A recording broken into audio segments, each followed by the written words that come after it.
Hey everyone, welcome back to the channel.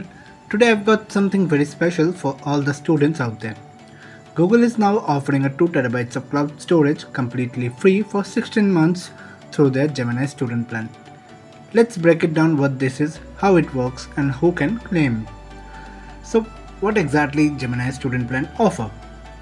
Gemini is a Google's new AI-powered assistant. With the student plan, you get access to advanced AI tools plus Google One's 2 terabyte of cloud storage for free. That means you can store 1000 files, videos, photos and more without paying a dime. Now let's talk about who's eligible for this offer. To access this offer, you need a valid student email, usually something ending in .edu or verified school domain. You also need to be in a supported region, most commonly the United States. Some students outside the US have been able to activate the plan by using a VPN set to the US server. Apps like Setup VPN are often used for this.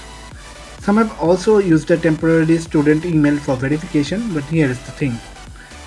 This video only for the educational purposes, so using a VPN or temporary emails may violate the Google terms and services, so always be careful and use your real credentials when possible.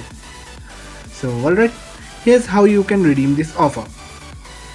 Step 1, you need to go to the Gemini student page, click on verify as a student, then you enter your student email, confirm the student email via confirmation code, then activate your free plan and you are good to go.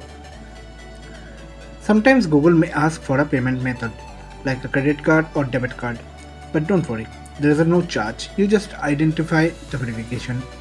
So is it worth? Absolutely it worth, like you get a 2 terabytes of storage, premium AI tools and it's for a year. If you're a student, there's a great deal you don't want to miss. So that's it for today's video. If you found this video helpful, make sure you hit the like button and subscribe for the more tips and tricks of the student hack videos. And let me know in the comments if you want a full tutorial walkthrough. Thanks for watching. I'll see you on the next time.